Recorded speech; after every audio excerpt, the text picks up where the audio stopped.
अस्सलाम वालेकुम स्टूडेंट्स, उम्मीद है आप सब खैरियत से होंगे।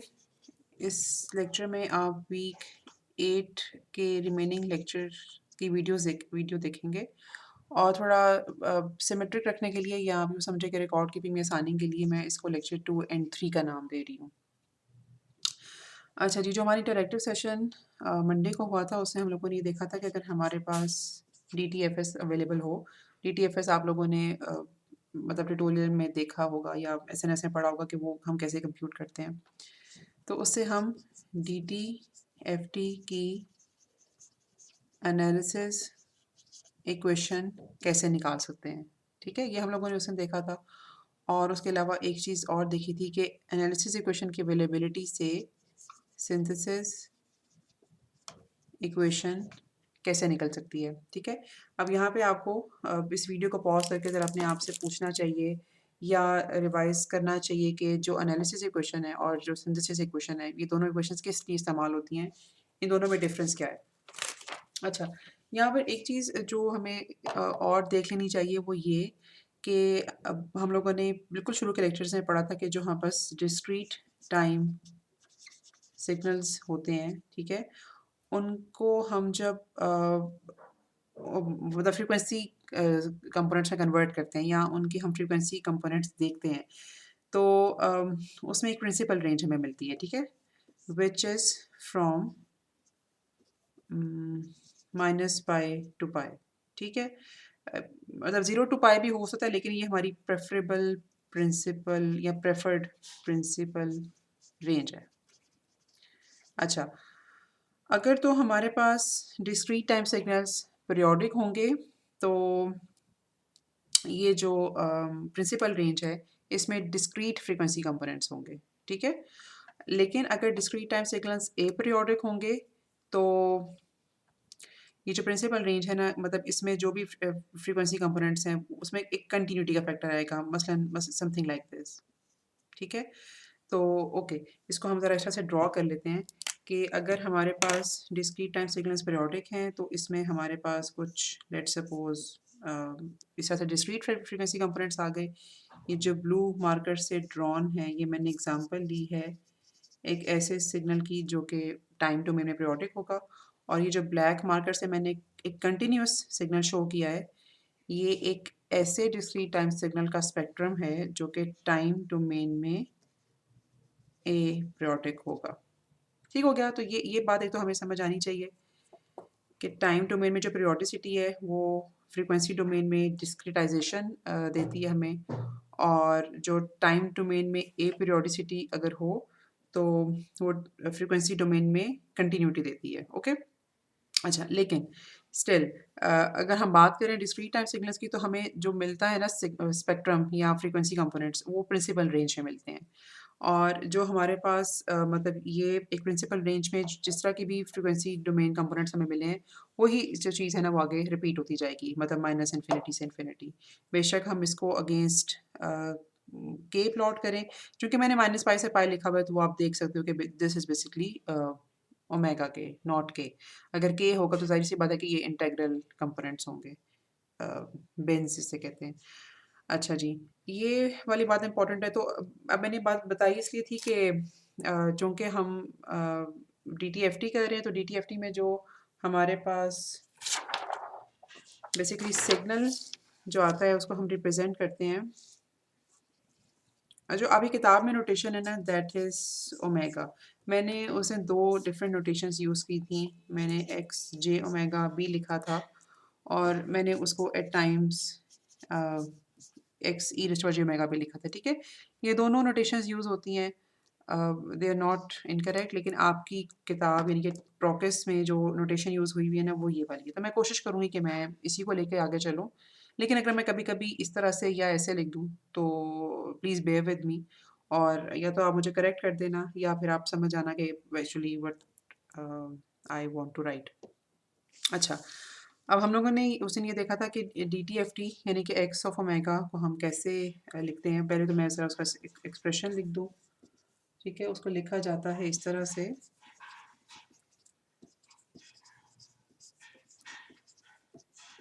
और चूँकि ये हमारे पास एक पीरियोडिक सिग्नल होता है ranging from minus pi to pi तो इसको हम ज़रा करने यूँ लगे हैं कि ओमेगा की जगह लिखने लगे हैं ओमेगा प्लस 2 पाई, ताकि हम वेरीफाई कर सकें कि जब हमारे पास discrete time aperiodic signals होते हैं, टाइम डोमेन की मैं बात कर रही हूँ, तो उनका भी फ्रीक्वेंसी डोमेन स्पेक्ट्रम हमें जो मिलता है वो भी -पाई से पाई में लाई करता है, या उसकी प्रिंसिपल रेंज भी 2 पाई की रेंज में होती है। तो ओमेगा की जगह ओमेगा प्लस 2 पाई हम लिखेंगे।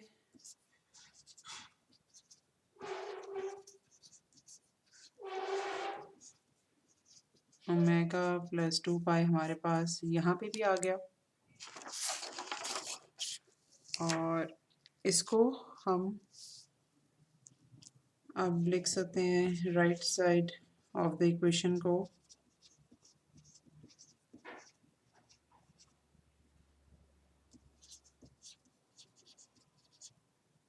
ठीक है।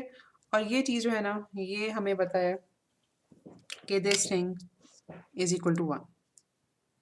अच्छा, अब जिन स्टूडेंट को ये समझ नहीं आई कि ये 1 कैसे है, उनको चाहिए कि इसके ऊपर ज़रा आइलर आइडेंटिटी अप्लाई करें, ठीक है, और फिर देखें। और अगर फिर भी ये चीज़ अनक्लियर है तो प्लीज़ लेट मी नो, तो मैं आपको फिर इंशाल्लाह समझाने की कोशिश करूँगी। और चूँकि ये 1 है, तो इस इक्वेशन के बाद हम इसको लिख सकते हैं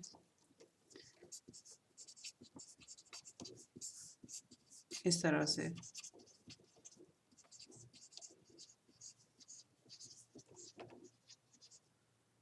ठीक हो गया, और this thing basically becomes equal to x of omega. ठीक है, तो इस डेरिवेशन से हमें थोड़ा सा ये चीज़ प्रूव हो गई, या ये पता लग गया कि जब डिस्क्रीट टाइम सिग्नल्स ए पीरियोडिक हों तो तब भी वो प्रिंसिपल रेंज वाला जो फिनोमेना है उसको फॉलो करते हैं। अच्छा, ये जो हम टॉपिक कर रहे हैं ना, this is 4.2 in professors book. तो उसी में जब आप आगे चलोगे ना, तो एक 4.2.4 एक सब टॉपिक है विच इज़ अबाउट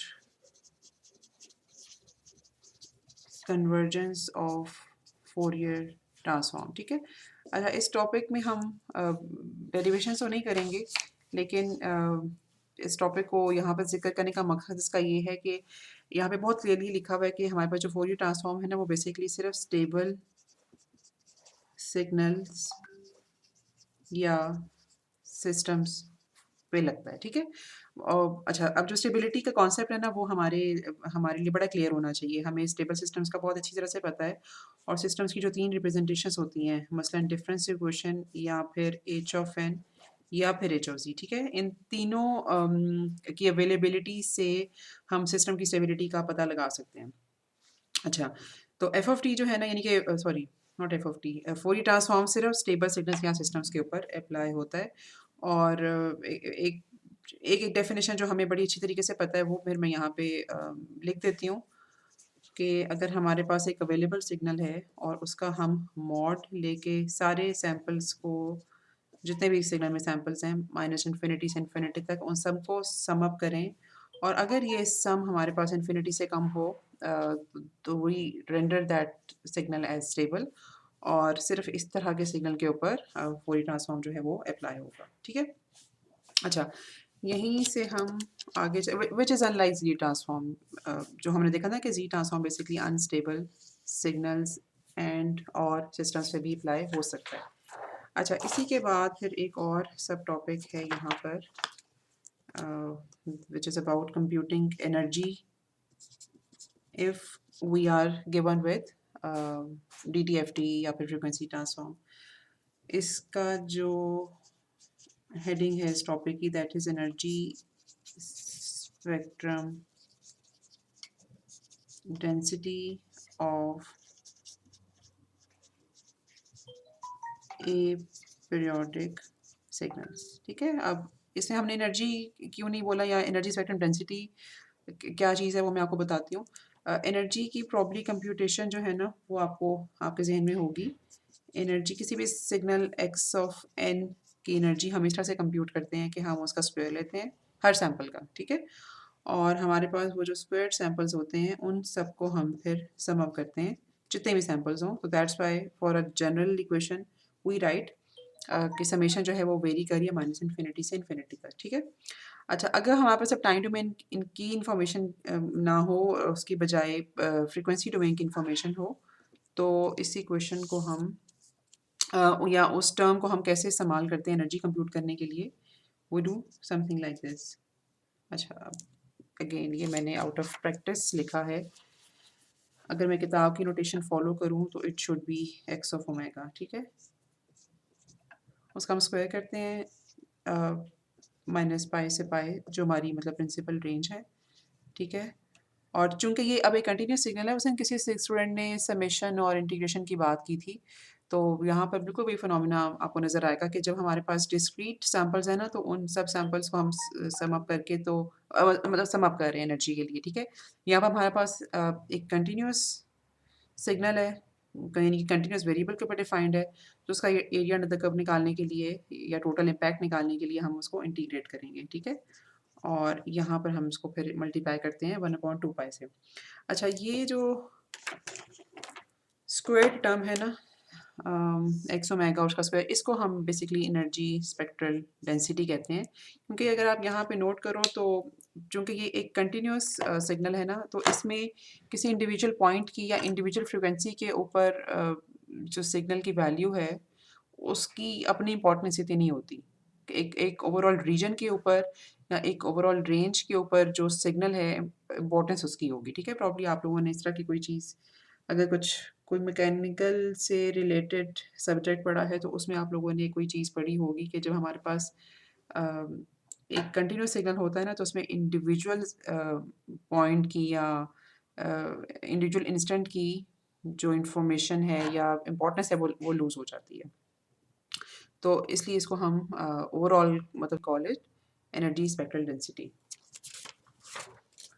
अच्छा, ओके, यहाँ पर एक हमारे पास एग्जांपल है कि अगर हमारे पास टाइम डोमेन में सिग्नल अवेलेबल हो या उसका स्पेक्ट्रम हो, तो उसकी हम एनर्जी कैसे निकाल सकते हैं। तो वो उस एग्जांपल को भी हम करके देख लेते हैं, ताकि इन फॉर्मूलाज को यूज़ करना आ जाए, ठीक है। जो सिग्नल है हमारे पास, that is X of N equal to 1 और 1, ठीक है। टाइम डोमेन में इसकी एनर्जी निकालना बहुत आसान है। हम लोगों ने सिर्फ तीन सैम्पल्स है, तो उनको तीनों को स्क्वायर करके ऐड अप करेंगे और energy would be equal to 3 joules, ठीक है। अच्छा, इंस्टेड अगर हमारे पास उसका हमें DTFT कंप्यूट करना हो, तो हमें लगाना पड़ेगा ये वाला expression,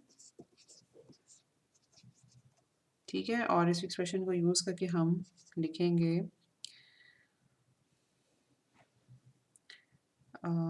J omega plus 1 plus E raise to power minus J omega, ठीक है। और ये हमारे पास कुछ आ जाएगा इस तरह से, अगर हम इन दोनों टर्म्स के ऊपर आइलर आइडेंटिटी अप्लाई करें। अच्छा, अब एनर्जी फाइंड अगर करें हम, ये हमारे पास एनर्जी मतलब DTFT आ गया। अब इसको इस्तेमाल करते हुए एनर्जी अगर हम कंप्यूट करने की कोशिश करें, तो एनर्जी स्पेक्ट्रल डेंसिटी का एक्सप्रेशन क्या होगा, कॉस ओमेगा, इसका हम करेंगे स्क्वायर, साथ आगे डी ओमेगा।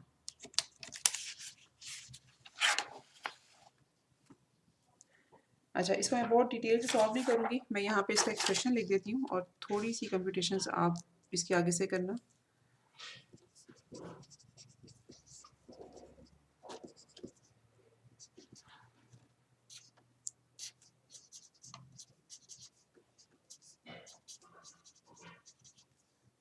ठीक है, ये हमारे पास स्क्वायर सॉल्व करके ये चीज़ आ गई। और मैंने अब ओके, मतलब इंस्टेड ऑफ राइटिंग 3 जॉल्स, मैं यहाँ पर एक चीज़ ये लिख देती हूँ कि मेरे पास कुछ इस तरह का एक्सप्रेशन जो है ना, मतलब इनको हर कंपोनेंट को अलग अलग इंटीग्रेट करके और फिर लिमिट्स डालने के बाद कुछ इस तरह की चीज़ आ रही थी, ठीक है। और फाइनली ये भी मेरे पास 3 जूल्स के बराबर आए। तो वहाँ पर अगर DTFT सिग्नल अवेलेबल हो या टाइम डोमेन सिग्नल हो तो हम दोनों की मदद से एनर्जी कंप्यूट कर सकते हैं।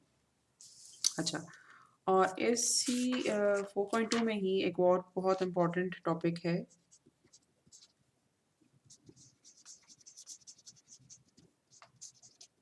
relationship of the Z transform with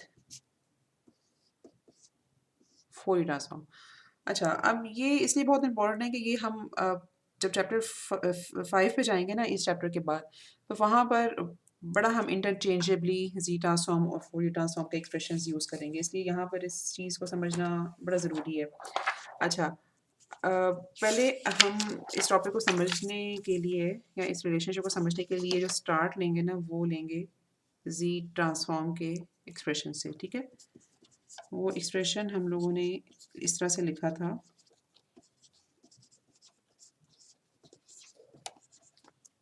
ठीक है। और हमें थोड़ा सा याद है कि जो z है ना, वी टर्म्ड इट एज या we assumed it as a complex number, ठीक है।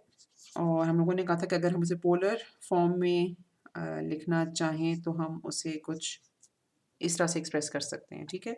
अच्छा, तो इस इंफॉर्मेशन को ज़रा प्लग इन करें अगर हम इसी क्वेश्चन में, जहाँ पे z basically equal to this thing हो,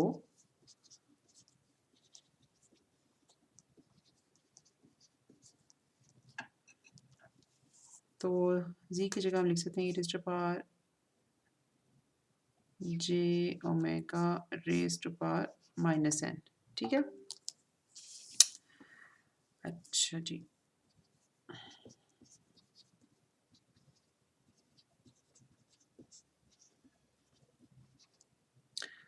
और यहाँ, ठीक है। अच्छा, अब अगर हम इस इक्वेशन को कंपेयर करें अपने DTFT की इक्वेशन से, ठीक है, तो उसमें बेसिकली हमें पता ये चलेगा कि अगर तो जगह थोड़ी सी कम है, अगर हमारे पास R1 हो जाए, ठीक है, और अच्छा इसको बल्कि मुझे यूँ कर लेना चाहिए, तो हमारे पास जो Z ट्रांसफॉर्म का एक्सप्रेशन है ना, यानी कि x ऑफ n, अगर हम उसका Z ट्रांसफॉर्म कंप्यूट करें तो that is basically equal to Fourier transform of x of n, ठीक है। यानी कि अगर हम यूनिट सर्कल के ऊपर देखें तो वहाँ पर जो Z ट्रांसफॉर्म की कंप्यूटेशन है वो, या फोरियर ट्रांसफॉर्म और जो Z ट्रांसफॉर्म का एक्सप्रेशन है ना, वो बिल्कुल एक जैसा बन जाता है, क्योंकि वहाँ पर जो Z है ना वो e raise to power j omega के तौर पे लिखा जाएगा अगर mod mod mod of r जो है वो 1 हो। अच्छा, अब इस बात का थोड़ा सा मतलब ये है कि जिन सिग्नल्स के ROCs में यूनिट सर्कल शामिल होता है, एक तो इससे हमें ये वाली बात समझ लेनी चाहिए कि फोरियर ट्रांसफॉर्म सिर्फ उन्हीं सिग्नल्स का निकाला जा सकता है। This thing is quite obvious because हमें पता है कि जिन ROCs में यूनिट सर्कल शामिल होगा तो बेसिकली वो सिग्नल्स या सिस्टम स्टेबल होंगे, ठीक है। और हम लोगों ने ये चीज़ पहले देखी थी कि फोरियर ट्रांसफॉर्म जो है वो सिर्फ स्टेबल सिग्नल्स या सिस्टम का निकाला जा सकता है। और एग्जैक्टली जिस वक्त 1 के बराबर होगा तो वहाँ पर जो Z ट्रांसफॉर्म का एक्सप्रेशन है ना, वो फोरियर ट्रांसफॉर्म के एक्सप्रेशन के तौर पर लिखा जा सकता है। इस बात का मतलब ये है कि लेट सपोज मेरे पास अगर h ऑफ z लिखा हुआ है इस तरह से, ठीक है, तो मैं बिल्कुल इसी एक्सप्रेशन को इस्तेमाल करते हुए विदाउट एनी कंप्यूटेशन अगर फोरियर ट्रांसफॉर्म लूँ, मतलब इसे h ऑफ n का, तो कंप्यूटेशन के बगैर सिर्फ इस एक्सप्रेशन को देखते हुए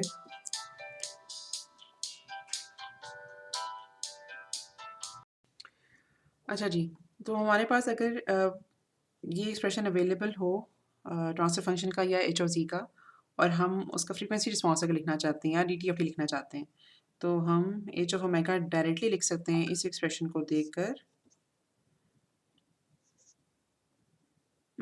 इस तरह से, ठीक है। मतलब z की जगह सिंपली हम e raise to power j omega plug in कर सकते हैं, और ये जो एक्सप्रेशन है फिर ये लिखा जाएगा इस तरह से।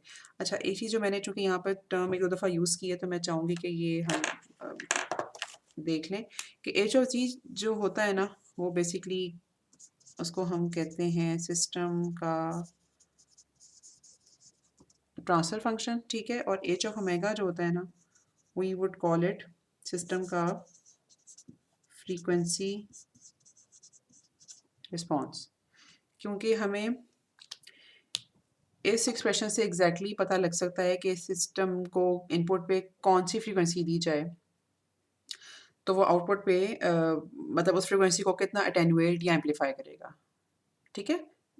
एक छोटी सी मिसाल ये है कि अगर हम लो पास फिल्टर की बात कर रहे हैं और अज्यूमिंग कि हमारे पास एक हमें लो पास फिल्टर का एक्सप्रेशन हमारे पास अवेलेबल है, तो ज़ाहिर सी बात है कि अगर हम उसको लो फ्रीक्वेंसीज मतलब यहाँ पे प्लग इन करेंगे तो वो आउटपुट पे या उनकी जो वैल्यू निकलेगी वाली यहाँ पे न्यूमेरिकल वैल्यू वो इतनी अटेनुएट नहीं होगी। लेकिन अगर हम हाई फ्रीक्वेंसीज की तरफ जाएं, by high frequencies I mean towards pi, ठीक है, क्योंकि हम डिस्क्रीट टाइम सिग्नल की बात कर रहे हैं। लेकिन टुवर्ड्स पाई हम मूव ऑन करें और जितनी हम पाई के आसपास की फ्रीक्वेंसीज इस एक्सप्रेशन में डालेंगे, ठीक है, तो उस हमें जो एच ऑफ ओमेगा है ना बेसिकली वहाँ पर स्मॉल न्यूमेरिकल वैल्यूज़ देगा अगर हम पाई के आसपास की फ्रीक्वेंसीज डालेंगे, अगर ये लो पास फिल्टर का एक्सप्रेशन है तो ओके। तो ये बताने का मकसद था कि अगर हमारे पास अवेलेबल है एच ऑफ जी का एक्सप्रेशन तो उससे हम डायरेक्टली फ्रीक्वेंसी रिस्पॉन्स का एक्सप्रेशन लिख सकते हैं। सिंपली जी की जगह हम लोगों ने ई रेज़्ड टू जी ओमेगा लिखना होता है, ठीक है। तो ये एक इम्पॉर्टेंट चीज़ है इस टॉपिक में। बाकी इस टॉपिक के जो और सेक्शंस हैं ना मैं उनके बारे में भी आपको बता देती हूँ। मसलन जो 4.2.7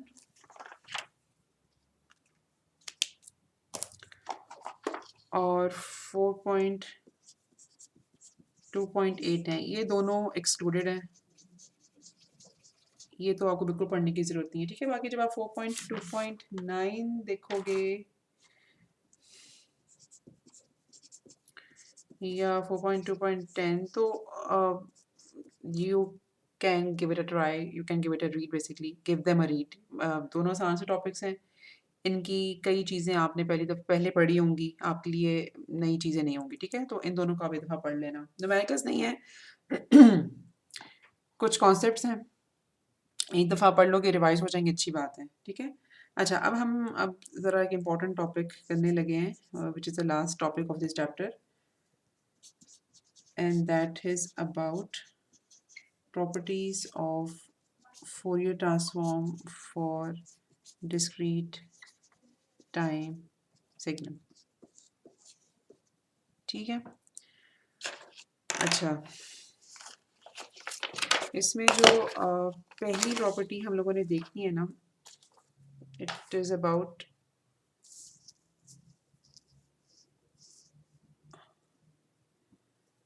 सिमेट्रिक प्रॉपर्टीज इन्हें बोलते हैं शायद, अगर आप उसमें देखो ना, लेकिन मैं थोड़ा सा इनकी इंट्रोडक्शन आपको देना चाहूँगी, ठीक है, कि ये प्रॉपर्टीज़ किस चीज़ के बारे में, मतलब ये जो सिमेट्रिक प्रॉपर्टीज़ हैं ये बेसिकली इस चीज़ के बारे में है कि अगर हमारे पास टाइम डोमेन में सिग्नल की इंफॉर्मेशन है सच दैट कि हमें पता है कि सिग्नल अगर रियल है, ठीक है, या सिग्नल अगर इवन है या फिर ऑड है, तो हमारे पास उसकी जो ये टाइम डोमेन की इंफॉर्मेशन लेट्स सपोज कि हम कह रहे हैं यहाँ पर अवेलेबल है, तो उसकी जो फ्रीक्वेंसी डोमेन की इंफॉर्मेशन होगी वो कैसे सिंप्लीफाइड तरीके से एक्सट्रैक्ट की जा सकती है, ठीक है। ओके, लेट मी से इट वंस मोर कि हमारे पास एक तो एक्सप्रेशन DTFT का अवेलेबल है, ठीक है, जिसमें हम प्लग इन करके मतलब एक्स ऑफ एन को प्लग इन करके एक्स ऑफ ओमेगा कंप्यूट कर सकते हैं। लेकिन अगर हमारे पास उसकी कुछ जिस मतलब जो मैंने यहाँ पे लिखी है, मसलन अगर हमें पता है कि सिग्नल रियल है, उसमें कोई मैचिंग कंपोनेंट नहीं है, मसलन अगर हमें पता है कि सिग्नल इवन है या फिर ऑड है, तो हम इस इंफॉर्मेशन को कैसे इस्तेमाल करें ताकि हमारे पास फ्रिक्वेंसी डोमेन इंफॉर्मेशन थोड़ा आसानी से निकल सके, ठीक है। इन प्रॉपर्टीज हम ये सीखेंगे, थोड़ा सा लंबा टॉपिक है लेकिन मुश्किल नहीं है, आसान है। आपको सिर्फ थोड़ा सा इसमें इसकी थोड़ी सी मैथमेटिक्स देखनी पड़ेगी या समझनी पड़ेगी। अच्छा, तो सबसे पहले जो इसमें समझने वाली चीज़ है वो ये है या जिन इक्वेशन से हम स्टार्ट लेते हैं वो ये है कि एक्स ऑफ एन का जो एक्सप्रेशन है मतलब सिंथेसिस इक्वेशन उसको हम लिख सकते हैं इस तरह से।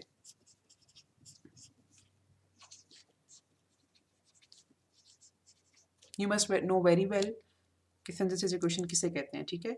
अच्छा, इसी तरह से हमारे पास जो एनालिसिस इक्वेशन होती है उसको हम लिख सकते हैं इस तरह से, ठीक है। अच्छा, अब इन इक्वेशंस के ऊपर ना हम लोगों ने बार बार आना है, तो ये ट्रांसपेरेंसी प्रॉब्लम मैं आपको 2-3 दफ़ा दिखाऊंगी। अच्छा, फिर हम लोगों ने अगली assumption ये करनी है कि अगर हमारे पास जो एक्स ऑफ एन है ना वो फॉर एग्जांपल अगर एक कॉम्प्लेक्स नंबर है तो उसको हम लिख सकते हैं इस तरह से, ठीक है। और अगर हमारे पास एक स्पेक्ट्रम स्पेक्ट्रम जो अगर हमारे पास एक कॉम्प्लेक्स फॉर्म में आता है तो उसको भी हम लिख सकते हैं इस तरह से, ठीक है। नहीं, यहाँ पे मैं कहाँ चाहिए इस तरह से, ओके। और एक और इम्पोर्टेंट ओके, आइलर आइडेंटिटीज इसके अलावा आपको पता होनी चाहिए कि वो कैसे अप्लाई होती हैं। तो ये जो सिमेट्री प्रॉपर्टीज़ का हम टॉपिक करने लगे हैं, सब टॉपिक करने लगे हैं, उसमें ये 4 इक्वेशंस, ठीक है। ऑल आइलर आइडेंटिटी की इक्वेशन अभी मैं यहाँ पे लिख देती हूँ ताकि कंप्लीशन हो जाए, या एटलीस्ट हम एक नज़र में देख लें कि हम लोगों ने कौन सी प्रॉपर्टीज़ को मतलब या कौन सी इक्वेशंस को टच करना है। उसको हम लिख सकते हैं इस तरह से, ठीक है। तो ये 6 इक्वेशंस मतलब 4 ये और 2 ये, इन इक्वेशंस का हम इस्तेमाल करेंगे इस सारे टॉपिक में। अच्छा, अब सबसे पहले हम करने ये लगे हैं कि इस इक्वेशन में जो है ना ये जो हमारे पास एनालिसिस इक्वेशन है, इसमें एक्स ऑफ एन का एक्सप्रेशन और e raise to power minus J omega का एक्सप्रेशन यहाँ से डालने लगे हैं, ठीक है।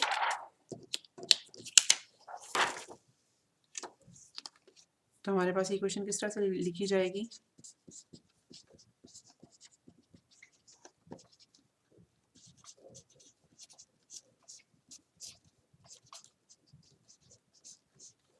ये आ गया एक्स ऑफ एन, ठीक है। और आगे है e raise to power minus J omega n, तो उसको हम लिख सकते हैं cos omega n minus j sine omega n, ठीक है। अच्छा, अब जब हम मतलब ये ब्रैकेट्स को सॉल्व करेंगे तो इन इक्वेशंस को लिखा जा सकता है या इन कंपोनेंट्स को मल्टीप्लिकेशन के बाद लिखा जा सकता है इस तरह से।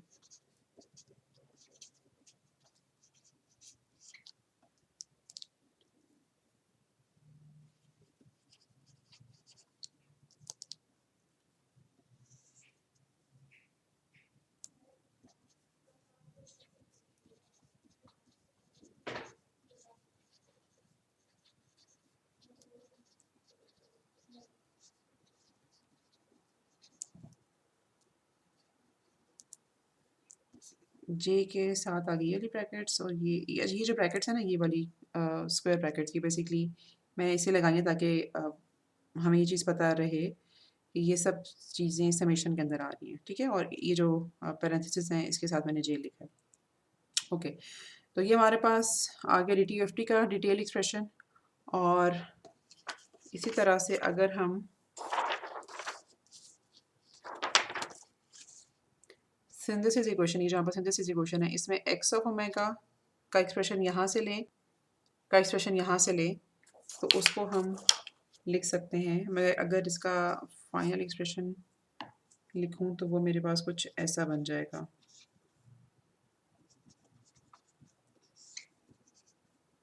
अगर मेरे पास जगह थोड़ी सी हुई तो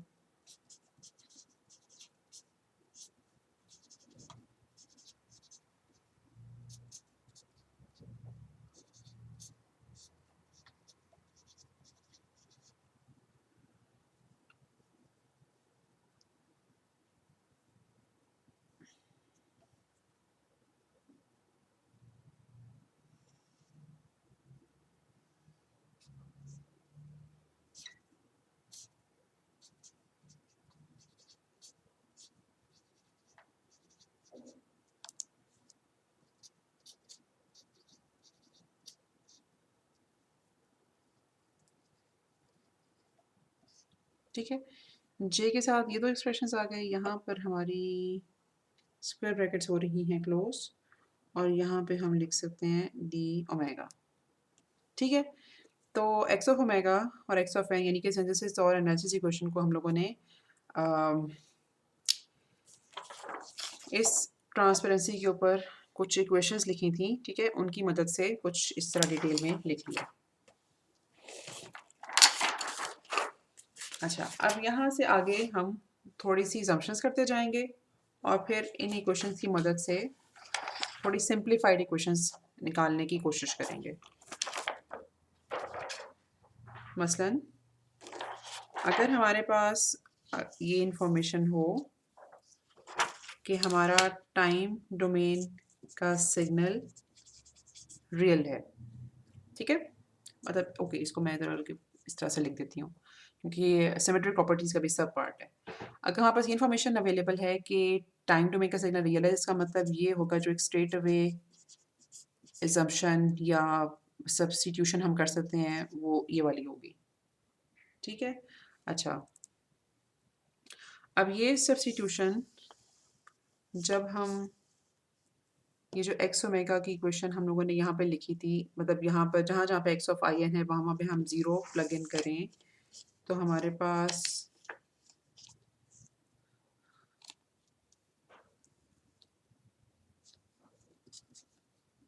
एक्स ओमेगा लिखा जा सकता है इस तरह से।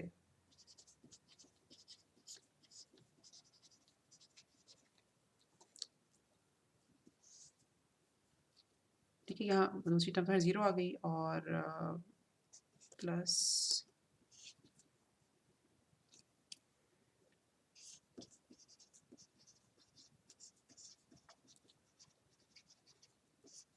Something like this. ठीक है, एक्स ओमेगा को हम इस तरह से लिख सकते हैं। अच्छा, फर्दर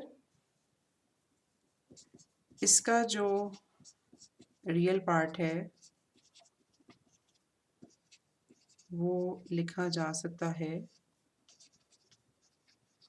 इस तरह से, मतलब अगर अब यहाँ पे बेसिकली ये वाला जो आर है ना टाइम डोमेन के सबस्क्रिप्ट में, वो अननेसेसरी है, लेकिन just for the sake of going with the flow हम इस तरह से लिख रहे हैं। ठीक है, और डी टी एफ टी का ही जो इमेजनरी पार्ट है वो लिखा जा सकता है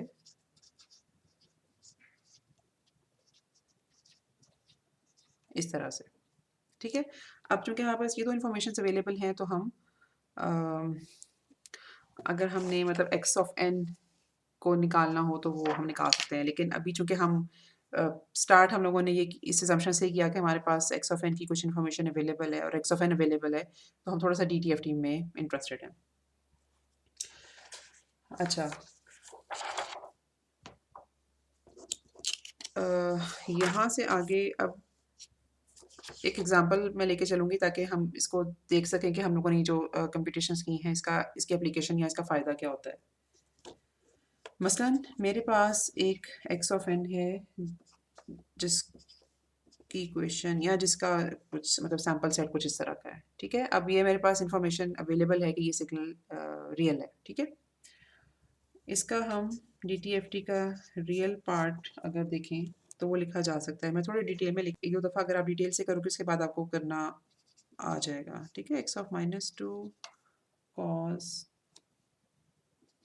-2 omega plus x of -1 cos minus omega plus x of 0 cos of 0 plus x of okay, I am sorry, मैंने इसमें ना एक इम्पॉर्टेंट इन्फॉर्मेशन मिस की। ये जो सैम्पल है 1 that is located at n equals to 0 plus x of 1 और cos omega. अच्छा, अब हम जब सारी जो सैम्पल वैल्यूज़ हैं इस इक्वेशन में प्लग इन करें तो हमें कुछ इक्वेशन मिलेगी इस तरह की। ठीक है, और उसके बाद अगर हम डी टी एफ टी का इमेजिनरी पार्ट निकालना चाहें तो वो आप okay, let's me show you the equation. ये हमारे पास इक्वेशन थी ये वाली। ठीक है, इसमें हम जब प्लग इन करेंगे सारे कंपोनेंट्स, तो we would get 2 sin omega plus sin 2 omega. ठीक है, और नेक्स्ट अगर हमें D T F T itself compute करना हो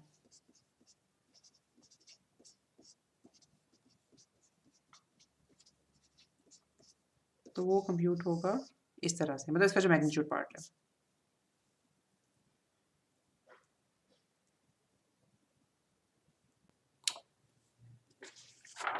और डी टी एफ टी चूँकि अब okay, before proceeding for phase part, अब थोड़ा सा आपको याद होगा, हम लोगों ने शायद क्लास में जिक्र किया कि जब हम टाइम डोमेन्स की बात करते हैं ना, तो वहाँ पे हमें सिग्नल की बहुत सारी प्रॉब्लम, मतलब किस टाइम के ऊपर सिग्नल की क्या क्या एम्पलीट्यूड वैल्यू हमें नज़र आ रहा होता है, लेकिन अब वो यूजुअली एक ही प्लॉट होता है और वहाँ से बहुत सारी इन्फॉर्मेशन हमें क्लियर हो जाती हैं। लेकिन जब हम बात करते हैं ना सिग्नल के फ्रीक्वेंसी डोमेन की, तो वहाँ पर हमें यूजुअली दो तरह की इन्फॉर्मेशन या दो तरह के प्लॉट चाहिए होते हैं, एक मैग्नीट्यूड प्लॉट और एक फेज प्लॉट। इन दोनों इन्फॉर्मेशन की अवेलेबिलिटी के बाद ही हम सिग्नल के बारे में कंप्लीट इन्फॉर्मेशन ले सकते हैं। तो टाइम डोमेन में यूजुअली हमारे पास एक ही प्लॉट काफ़ी होता है, विच इज़ एम्पलीट्यूड या क्या कहना चाहिए सिग्नल की मतलब वैल्यूज़ जो भी अगेंस्ट टाइम इंस्टेंट्स, ठीक है। लेकिन अगर हम फ्रीक्वेंसी डोमेन की बात करें तो वहाँ पर यूजुअली हमें दो प्लॉट चाहिए होते हैं, which is amplitude plot and phase plot. Okay, तो जो फेज की इंफॉर्मेशन है वो हमें मिलती है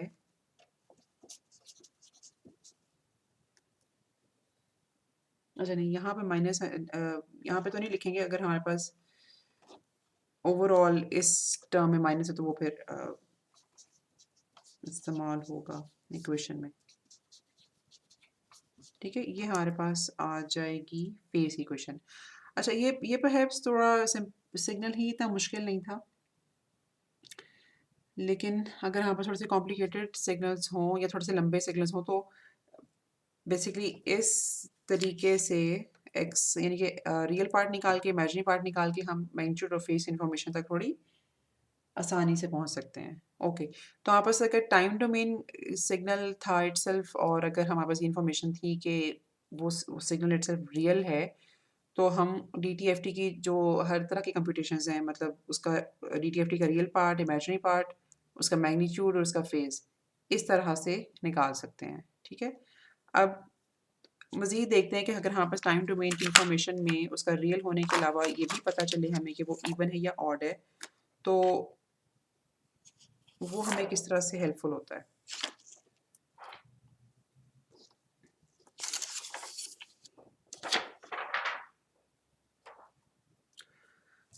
अच्छा जी, तो दूसरी तरह की इंफॉर्मेशन जो हमारे पास हो सकती है वो ये है कि x of n is real as well as even.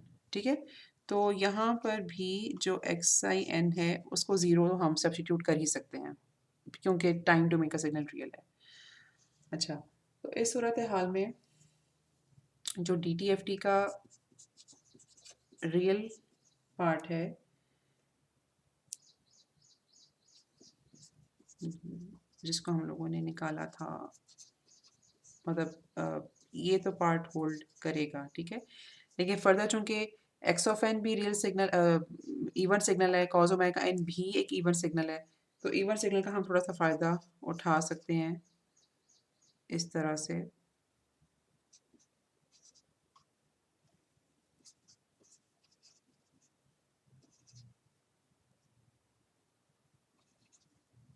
X of N लिख लें या एक्स आर एन लिख लें, एक ही बात होगी। ठीक है, जो बस रियल पार्ट है डी टी एफ टी का उसको हम इस तरह से लिख सकते हैं।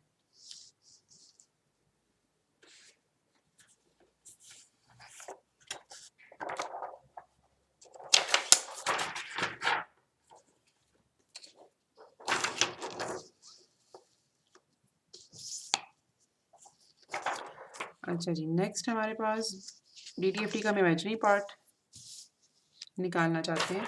अच्छा, जो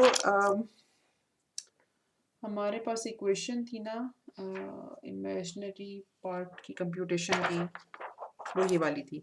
अच्छा, अब इसमें सूरत हाल ये है कि ये हमारे पास हम लोगों ने टाइम डोमेन के सिग्नल को हम अज्यूम कर रहे हैं कि वो रियल और इवन सिग्नल है, ठीक है? मतलब इसी क्वेश्चन के लिए लेकर अगर अभी हमने आगे चलना है ना, साइन ओमेगा एन एक ऑड सिग्नल होता है, इवन सिग्नल होता है। अच्छा, तो हमारे पास अब सिचुएशन ये है कि ये जो इवन सिग्नल जब इस ऑड सिग्नल के साथ मल्टीप्लाई होगा, तो उसकी वजह से हमारे पास रिजल्टेंट, ठीक है? और okay, let me draw and explain कि what I am trying to say. एक ऑड सिग्नल जो है ना, वो आपको पता है कि कैसा होता है। मतलब उसमें हम इस तरह से ड्रॉ करते हैं, उसमें जो एक डिफरेंट कंपोनेंट होता है ना, या जिसका सबसीक्वेंट नेगेटिव या पॉजिटिव पॉइंट एग्जिस्ट नहीं करता, that is at n is equal to zero, ठीक है? अच्छा, बाकी मतलब कहने का ये है कि अगर हम ऑड कंपोनेंट एक ऑड सिग्नल को सम अप करें ना, इस सारे सिग्नल को अगर हम सम अप करें, तो हमें रिजल्टेंट वो सिग्नल मिलेगा जो कि एक्स ऑफ ज़ीरो पे होगा, क्योंकि बाकी सारे कंपोनेंट्स चूँकि इवन और पॉजिटिव नेगेटिव उनके एग्जिस्ट करते हैं, तो वो कैंसिल आउट होते जाएंगे। सिर्फ हमें वो कंपोनेंट मिलेगा जो कि n is equal to zero के ऊपर एग्जिस्ट करेगा। अच्छा, अब ये चीज़ अगर जब हम यहाँ पर अप्लाई करें, तो बेसिकली एक्स ऑफ एन जो कि एक इवन सिग्नल है, साइन ओमेगा एन जो कि एक ऑड सिग्नल है, इन दोनों के मल्टीप्लिकेशन से हमें जो सिग्नल मिलता है, that would be an odd signal. तो अगर हम इस ऑड सिग्नल को सम अप करें, तो हमें सिर्फ वही सिग्नल मिलेगा which is at X is equal to zero या N is equal to zero. अब N is equal to zero के ऊपर सिचुएशन ये है कि ये सिग्नल ज़ीरो है, ठीक है? तो ओवरऑल जो इमेजिनरी कंपोनेंट है ना डी टी एफ टी का, वो ज़ीरो हो जाता है अगर हमारे पास टाइम डोमेन सिग्नल रियल और इवन हो, ठीक है? आई होप कि आपको ये बात समझ आई होगी। इस इक्वेशन को ज़रा आप दोबारा देखना, ठीक है? और मैंने समझाई आपको ये बात है, या ये बात समझाने की कोशिश की है कि DTFT हम जब कंप्यूट करें एक ऐसे सिग्नल का जो कि टाइम डोमेन में रियल और इवन हो, तो उसका जो DTFT है ना, उसका इमेजिनरी पार्ट ज़ीरो होता है, ठीक है? अच्छा, तो इस वजह से अम, जो उसका होगा मैग्नीट्यूड पार्ट, वो सिंपल होगा अ, उसके रियल पार्ट के बराबर, ठीक है?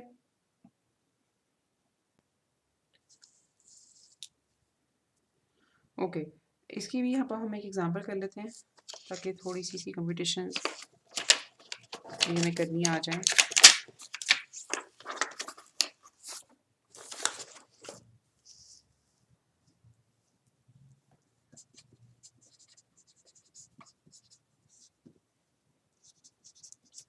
हमारे पास जो गिवन एक्स ऑफ एन है, दैट इज -1 2 -3 2 -1। अच्छा, मैंने यहाँ पे आपको ना फेस के बारे में नहीं बताया, वो थोड़ा सा इस एग्जांपल से क्लियर हो जाएगा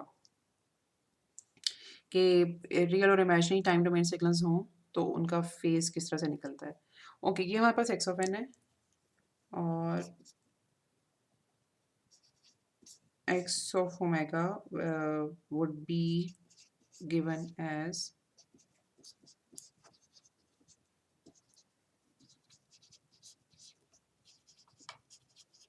this, ठीक है? इनके सिर्फ रियल पार्ट इसका एग्जिस्ट करेगा, तो डी टी एफ टी को हम स्ट्रेट अवे रियल पार्ट के बराबर इक्वेट कर सकते हैं। तो इसको हम लिख सकते हैं -3 + 2 into x of 1 cos omega plus x of 2 cos 2 omega, ठीक है? यानी कि -3 + 2 into 2 cos omega -1 into cos 2 omega, और finally -3 + 4 cos omega -2 cos 2 omega। अच्छा, ये हमारे पास एक्सप्रेशन आ गया DTFT का। ओके, और यही हमारे पास मैग्नीट्यूड एक्सप्रेशन भी है। अब देखिए, हमने यहाँ से थोड़ा सा सीखना है अब कि यहाँ पास मैथमेटिकल इक्वेशन तो आ गई, अब इसे मैग्नीट्यूड प्लॉट और फेज प्लॉट हम कैसे निकालें। अच्छा, अब अगर हमारे पास कभी भी DTFT का एक एक्सप्रेशन गिवन हो ना, तो ऑफ कोर्स हमें पता है कि सिग्नल जो है वो अपनी प्रिंसिपल रेंज में कंटिन्यूस एग्जिस्ट करेगा। अब ज़ाहिर सी बात है कि हमारे पास बहुत सारी ओमेगा की वैल्यूज़ डालकर इसको प्लॉट करना पॉसिबल नहीं है। तो इसका तरीका यूजुअली ये होता है कि हम 5-6 वैल्यूज़ के ऊपर, ओमेगा की 5-6 वैल्यूज़ के ऊपर प्लॉट कर लें सिग्नल को, ठीक है? और फिर हम थोड़ा-सा एनवेलप का अंदाज़ा लगाने की कोशिश कर लें कि सिग्नल किस तरह का होगा। अच्छा, एक चीज़ और इसमें इम्पोर्टेंट है, वो ये है कि जब हमारे पास टाइम डोमेन सिग्नल्स रियल होते हैं ना, तो हमारे पास जो मैग्नीट्यूड स्पेक्ट्रम होता है, वो भी रियल होता है, ठीक है?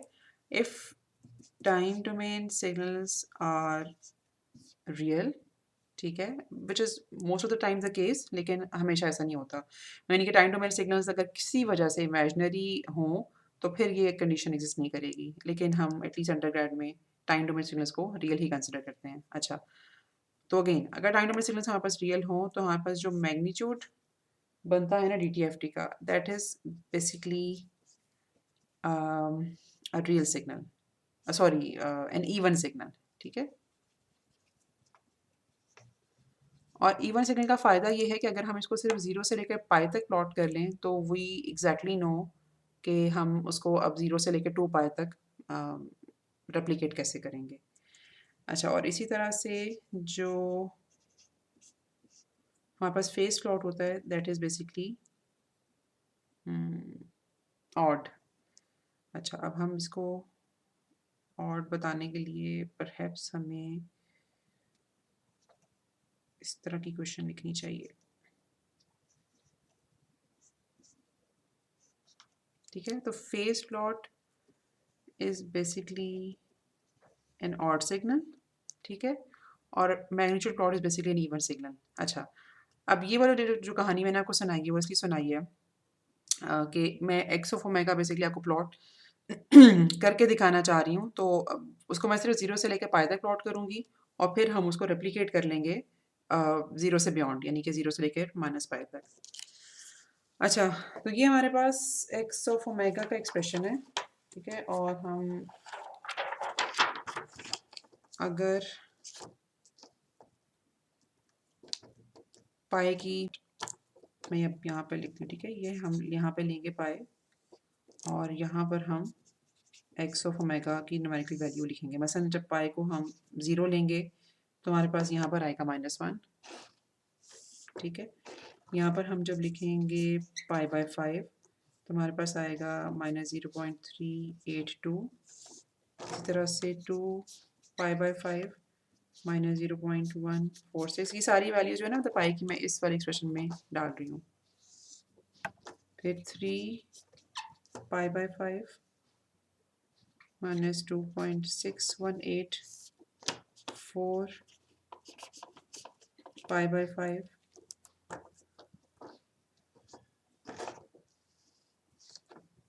-6.854, ठीक है? और इस वक्त हम डालेंगे पाई, तो मैं इसको इस तरह से लिख देती हूँ ताकि थोड़ी सी समझने में आसानी हो जाए। तो x of pi would be equal to -9। अच्छा, अब हम लोगों ने जब करना है इसका मैग्नीट्यूड प्लॉट, तो उसमें ये तो सारे एम्पलीट्यूड्स हैं ना, जो हमें इस इक्वेशन में पाई की वैल्यूज़ को डालने से मिले हैं। जब हमने करना है इसका मैग्नीट्यूड प्लॉट, तो उसमें नेगेटिव साइंस का तो कोई चक्कर नहीं होगा, लेकिन वो नेगेटिव साइंस चूँकि हिस्सा तो है DTFT का, तो वो कहाँ जाएंगे? वो बेसिकली रिफ्लेक्ट होते हैं फिर उसके फेस में, ठीक है? मसलन एक छोटी सी मिसाल हम इस तरह से लेते हैं कि हमारे पास ओके, इसको ई नहीं होना चाहिए, हमारे पास 2 पाई बाय 5 के ऊपर जो एम्पलीट्यूड है दैट इज -0.146, ठीक है?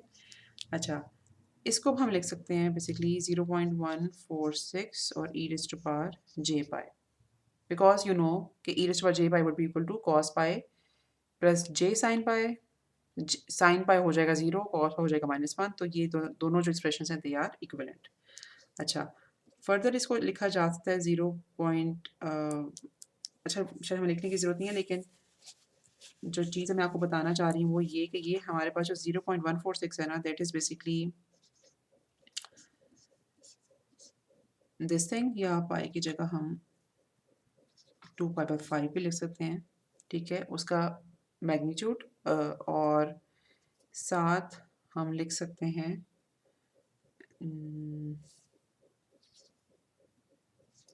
Something like this, angle of x 2 पाई/5। ठीक हो गया। ये जो बेसिकली हमारे पास नेगेटिव साइन है ना, ये रिफ्लेक्ट हो जाएगा फिर उसके फेस प्लॉट में। अच्छा,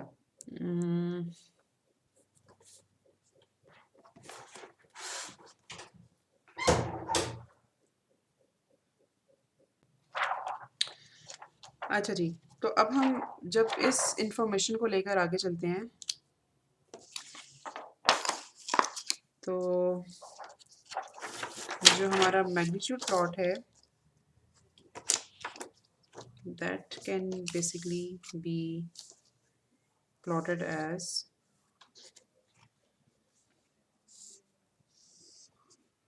अच्छा, दिस इज अगेंस्ट ओमेगा। इसका जो नाम या जिसको रिप्रेजेंट हम इस तरह से करते हैं, ठीक है।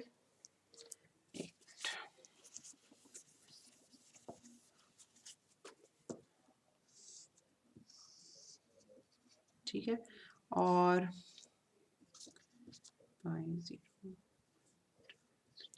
ओके,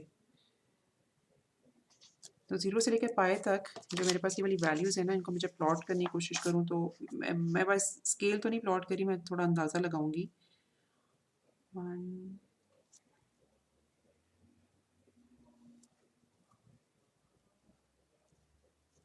यहाँ पे मेरे पास 1, ये 0.382, 0.146, और ये तकरीबन 2.618, और ये 6.85, और ये मतलब 9 के बराबर।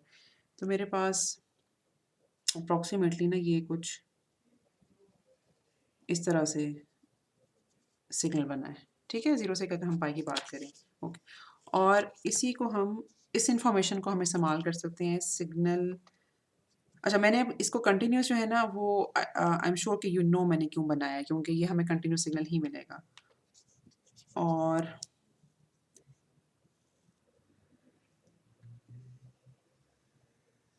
ये यहाँ पर कुछ बनेगा इस तरह से, ठीक है। तो -पाई से पाई तक की कंप्लीट सिग्नल हमें मिल सकता है, इवन अगर हम सिर्फ मतलब 0 से लेकर पाई तक भी सिग्नल को प्लॉट करें तो, ठीक है, because x of n was a real signal. तो हम इस इंफॉर्मेशन को इस्तेमाल करते हुए हमें ये पता है कि जो DTFT सिग्नल है उसका जो एम्पलीट्यूड या मैग्नीट्यूड स्पेक्ट्रम है उसका, that would be a real signal. अच्छा, अब अगर हम प्लॉट करने की कोशिश करें फेस प्लॉट, ठीक है, वर्सेस ओमेगा, तो आपने देखा होगा कि चूंकि इसकी सारी वैल्यूज़ नेगेटिव थी, वैसे भी हमें tan इनवर्स ऑफ 0 हमने यहाँ प्लॉट करना है, तो ये हमें मिलेगा पाई, ठीक है, 0 से लेकर पाई तक ये हमें मिलेगा एक मतलब बिल्कुल एक सीधी लाइन होगी which would be at pi, और चूंकि ये एक ऑड सिग्नल है तो हम इसको रेप्लिकेट कर सकते हैं इस तरह से, ठीक है। तो आप देखोगे कि जब भी हमारे पास टाइम डोमेन सिग्नल रियल और इवन होगा तो उसका मैग्नीट्यूड प्लॉट जो है that would be an even signal, उसका phase plot would be an odd signal, और वो हमेशा मतलब ये पाई के ऊपर इसी तरह से लाया करेगा, ठीक है। अच्छा, फर्दर हमारे पास जो है ना वो दो कंडीशंस और हैं, वो ये कि अगर हमारे पास सिग्नल रियल एंड ऑड हो तो DTFT के किस तरह से होता है, और उसके अलावा सिग्नल अगर टाइम डोमेन का सिग्नल इमेजिनरी हो तो फिर क्या कंडीशंस होती हैं, ठीक है। इसको फिर हम इंशाल्लाह नेक्स्ट लेक्चर में कवर करेंगे, क्योंकि अभी आपके लेक्चर का टाइम भी हो गया है। और फर्दर कुछ और प्रॉपर्टीज़ हैं लीनियरिटी वगैरह, जो कि हम लोगों ने वैसे भी काफ़ी दफ़ा देखी हुई हैं, तो वो भी इंशाल्लाह हम डिस्कस करेंगे अगले लेक्चर में। तो अभी के लिए अल्लाह हाफ़िज़।